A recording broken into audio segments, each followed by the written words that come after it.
Assalamualaikum warahmatullahi wabarakatuh. Pendidikan vokasi memegang peranan penting bagi pengembangan SDM Indonesia yang terampil di masa yang akan datang. Politik dan ekonomi di negara kita saat ini, bagaimana Pak? Apakah seburuk itu dan ihdinas siratal mustaqim itu kita kembali di jalan yang lurus dengan pijakan-pijakan yang ada?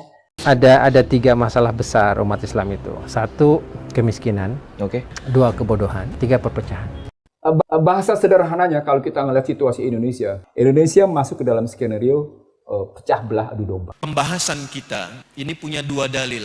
Jadi kalau ditanya apa dalilnya tabligh akbar kita sore hari ini, dalil Quran dan dalil kebangsaan. Pasal 29 ayat yang kedua, negara menjamin kemerdekaan tiap-tiap penduduk untuk memeluk agamanya masing-masing dan beribadah menurut agama dan kepercayaannya itu. Berbakti, berkontribusi, melahirkan hal yang positif untuk bangsa, itu bagian dari ibadah bagi keyakinan umat Islam. Karena di mana bumi dipijak, di situ kita punya kewajiban untuk memakmurkannya. Karena itulah sejak Adam alaihissalam diciptakan dan diberikan misi sebagai khalifah, di antara makna khalifah itu adalah memakmurkan, menyukseskan, dan saling menggantikan satu dengan yang lainnya.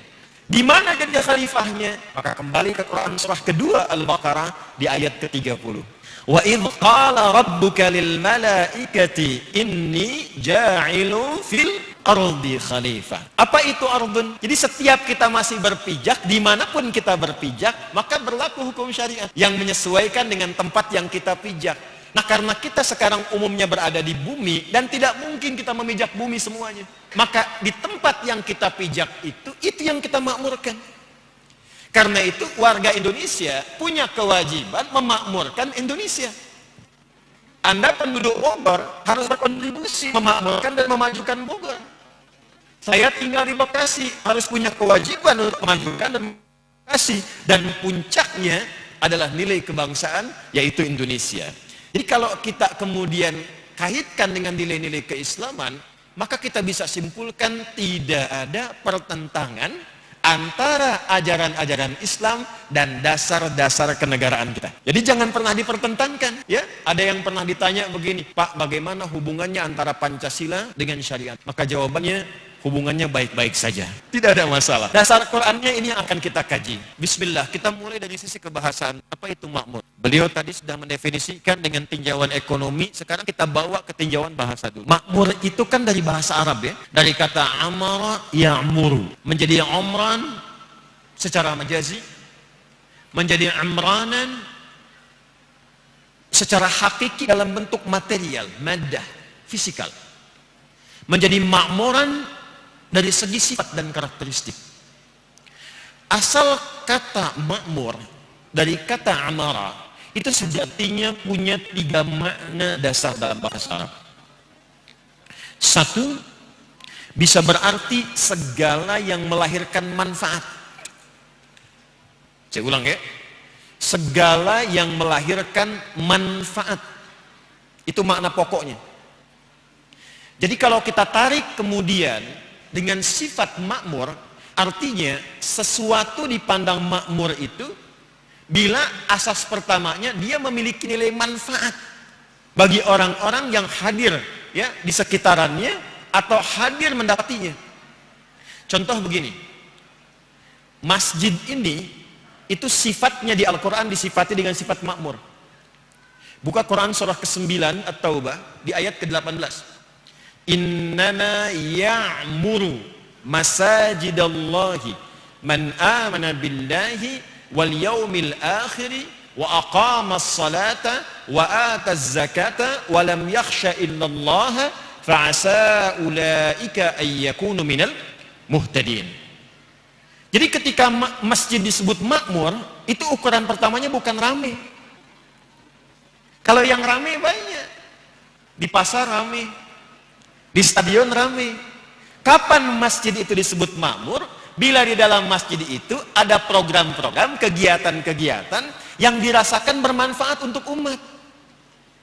Jadi kalau contoh pertama memilih imam untuk sholat, maka cari imam yang bacaannya itu memberikan manfaat setidaknya pada kolbu orang sholat di belakangnya.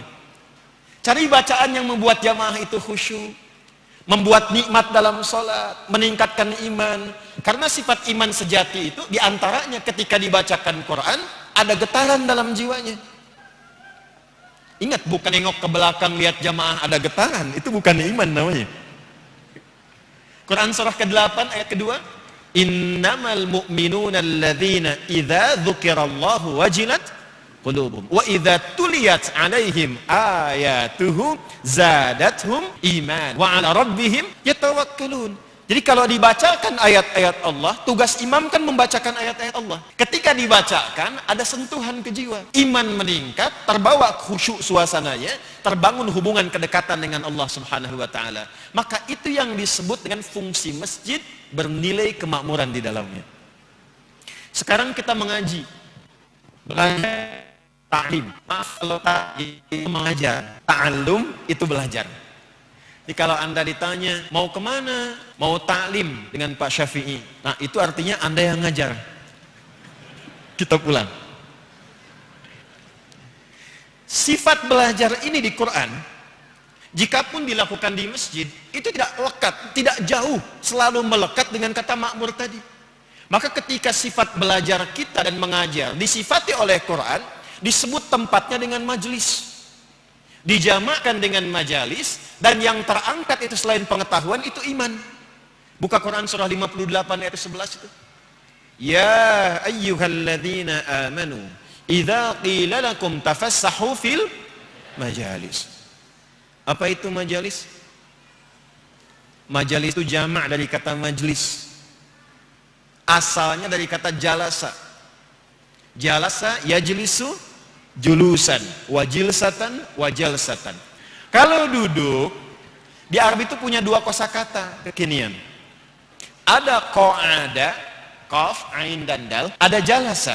Tidak bermaksud. Qa'ada asalnya bukan duduk, perpindahan dari posisi tinggi ke rendah. Jadi kalau saya sedang berdiri misalnya, kemudian saya duduk, itu orang Arab menyebutnya bukan ijlis, tapi u'ud. Sifatnya disebut dengan qu'ud. Karena itu kalau kita misal, atau ada orang yang tak mampu sholat berdiri karena kondisi tertentu, kemudian dia duduk, maka sifatnya di Quran disebut dengan qu'udan, bukan julusan. Quran surah keempat ayat 103, فَإِذَا قَضَيْتُمُ الصَّلَاةَ فَاذْكُرُوا اللَّهَ قِيَامًا وَقُعُودًا وَعَلَى جُنُوبِكُمْ. Quran surah ketiga ayat 190, ya, sampai 191, inna fi khalqis samawati wal ardi wa ikhtilafil laili wan nahari la ayatin li ulil albab alladzina yadhkuruna allaha qiyaman wa qu'udan. Itu dari posisi tinggi ke rendah. Tapi kalau posisinya berubah dari rendah ke tinggi, Anda duduk di karpet, saya minta silahkan pindah ke kursi lebih tinggi. Maka orang Arab menyebutnya dengan tafaddal ijlis. Tempatnya disebut dengan majlis, jamaknya disebut dengan majalis. Jadi di Islam itu lengkap. Anda mau belajar saja, mau cari kampus, cari universitas, jangan sembarangan mencari. Cari tempat-tempat yang bisa mengangkat posisi Anda lebih terhormat. Apa yang menjadikan kita lebih terhormat di tempat-tempat penuntut ilmu itu? Standarnya dua, bukan standar ganda. Standarnya dua. Satu iman, yang kedua ilmu. Yarfa'illahul ladzina amkum walladzina utul ilma darajat. Ini keseimbangannya seperti sayap burung. Jadi kalau satu sayap bermasalah, dia nggak bisa terbang. Karena itu dalam pandangan Allah, pelajar yang ideal itu bukan hanya pintar sisi intelektualnya. Intelektual yang tinggi yang tidak diimbangi dengan nilai spiritual itu bisa membinasakan. Bukankah tadi beliau menyampaikan banyak orang ahli hukum tapi dihukum? Banyak ahli ekonomi, para ekonom-ekonom bahkan begawan tapi tidak sanggup mengangkat kesejahteraan. Kenapa? Boleh jadi bukan karena kurang ilmunya, kurang imannya. Jadi kita ingin tarik kata umur, ketika menjadi sifat, menjadi makmur, maka dasar makna yang pertamanya adalah nilai manfaat. Jadi kalau pendekatan materi, seperti tadi spektrumnya, bagaimana satu negara disebut dengan makmur. Kalau pendekatannya kemudian sekedar dengan pendekatan materi, kalau per kapitanya sekian, penduduknya mendapatkan misalnya limpahan sekian, tapi dengan jumlah itu tidak memberikan manfaat kepada masyarakatnya, maka dalam tinjauan Al-Quran itu belum disebut dengan makmur yang sejati. Dari sini, maka pendiri negeri kita, pendiri negeri ini sudah menyadari pentingnya itu, menyadari pentingnya nilai-nilai spiritual, sehingga ketika menyusun undang-undang dan dasar negara pun itu nilai-nilai keyakinan di dalamnya. Karena memang gatra negara itu, kalau negara ingin kokoh, kan gatranya itu ada 6 kan? Ya, ipolek, sosbud, ham kan? Ideologi, politik, ekonomi, sosial, budaya, pertahanan dan keamanan. Itu semua ada di Quran. Negara itu ingin kokoh, ingin kuat, ingin makmur, maka dasar yang pertama itu dia mesti punya ideologi yang jelas. Negara kita memang bukan negara agama, tapi spirit menjalani nilai-nilai kebangsaannya itu spirit beragama. Karena itu ketika negara ini menyusun ideologi pertamanya dengan Pancasila itu, sila pertamanya apa? Ketuhanan yang Maha Esa. Jadi keadilan sosial sila yang kelima itu nggak mungkin terwujud kalau nggak ada pondasi yang pertama. Bahkan disadari betul, dari dulu kita itu ingin merdeka, keinginan luhurnya tinggi, tapi apa yang menyebabkan itu terwujud? Undang-undang kita mengakui atas berkat rahmat Allah yang Maha Kuasa dan dengan didorongkan oleh keinginan luhur. Jadi keinginan luhur itu bisa terwujud ketika ada atas berkat rahmat Allah yang Maha Kuasa. Karena itu kalau satu negara ingin makmur, satu negara ingin mendapatkan nilai-nilai berkeadilan, kesejahteraan, kemanusiaan yang beradab, ingin menyatu dalam kebaikan, maka pondasi yang harus dikuatkan itu adalah nilai-nilai keimanan dan ketakwaan, ketuhanan yang Maha Esa. Ini yang dimaksudkan Quran surah yang ke-7 Al-A'raf di ayat yang ke-96. Walau anna ahlal qura amanu wattaqau lafatahna alaihim barakatim minas samai wal ardh. Kalaulah satu penduduk negeri, ya, kalaulah satu penduduk negeri. Qura itu jamak dari kata Korea, bisa jamak. Kalau tunggal kita tarik misalnya dalam dimensi regional, taruhlah misalnya Kabupaten Bogor atau kotanya atau kecamatannya. Kalau kita gabungkan semuanya se-Indonesia, tarik kepada insan beriman saja yang muslim misalnya di Indonesia.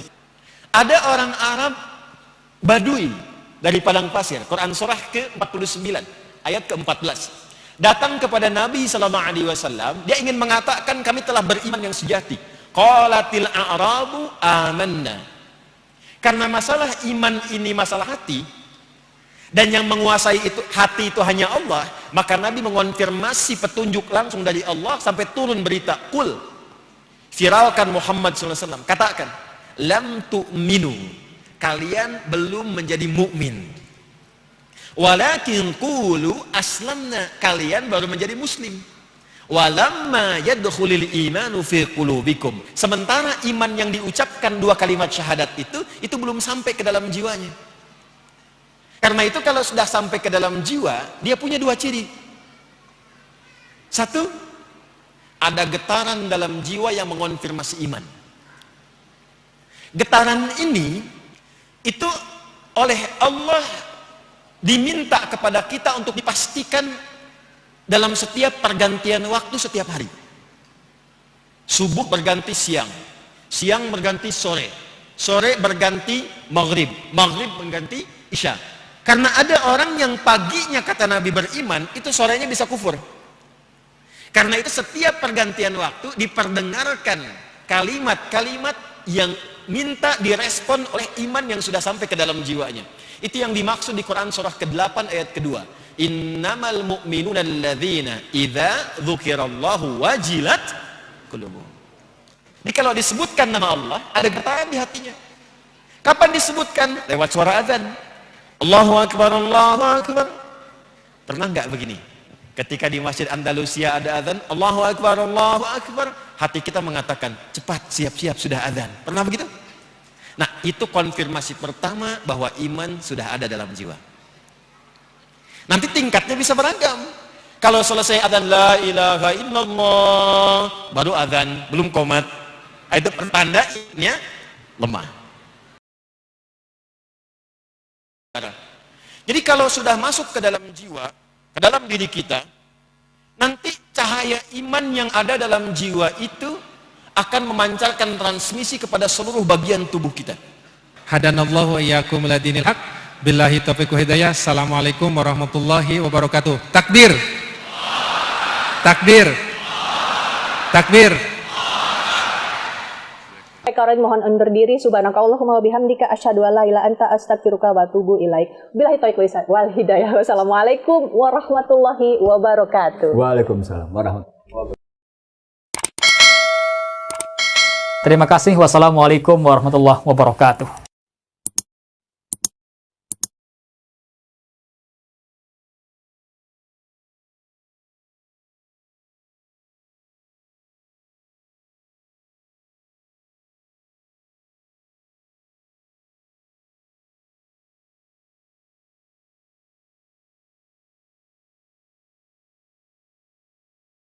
Berapa banyak pertolongan Allah Subhanahu wa taala lebih dari yang diperkirakan manusia.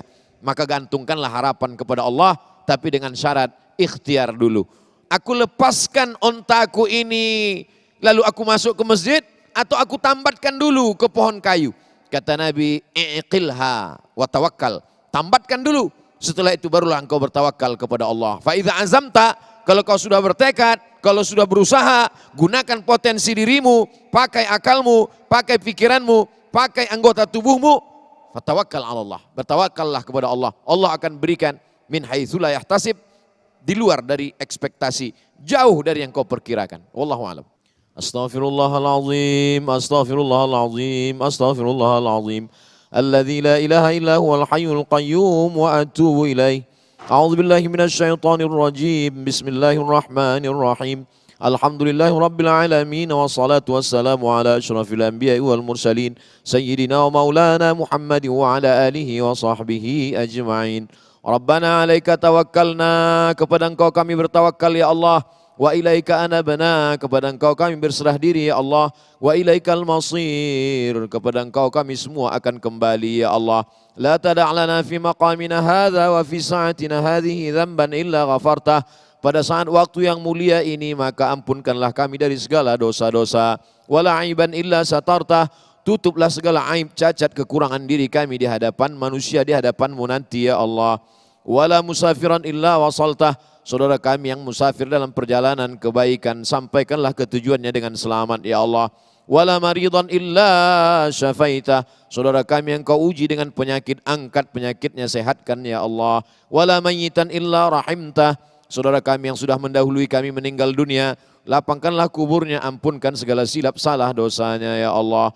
Wala hajatan min hawaijid dunya laka ridha walana fiha salah, segala hajat dunia, hajat akhirat, baik untuk kami dan engkau ridha, illa qadaitaha wa yassartaha ya rabbal alamin. Mudahkanlah ya Allah, mudahkanlah ya rabbal alamin.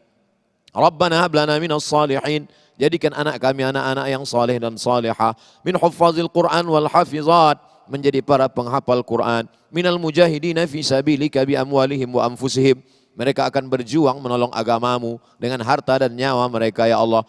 Allahumma dafa'anna al-ghala wal waba wal fahsya wal riba wal zina wal munkar ma dhahara minha wa ma batan min baladina hadza khassa wa min buldanil muslimina ammah. Angkatlah segala wabah, penyakit, riba, zina, narkoba, perbuatan keji dan mungkar dari negara kesatuan Republik Indonesia dan dari negeri-negeri kaum muslimin ya Allah. Rabbana taqabbal minna innaka antas samiul alim wa tub alaina innaka antat tawwabur rahim.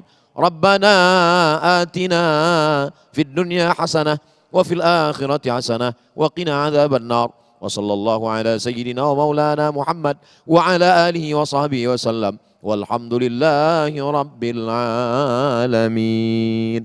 Taqabbalallahu minkum minna wa minkum taqabbal ya karim.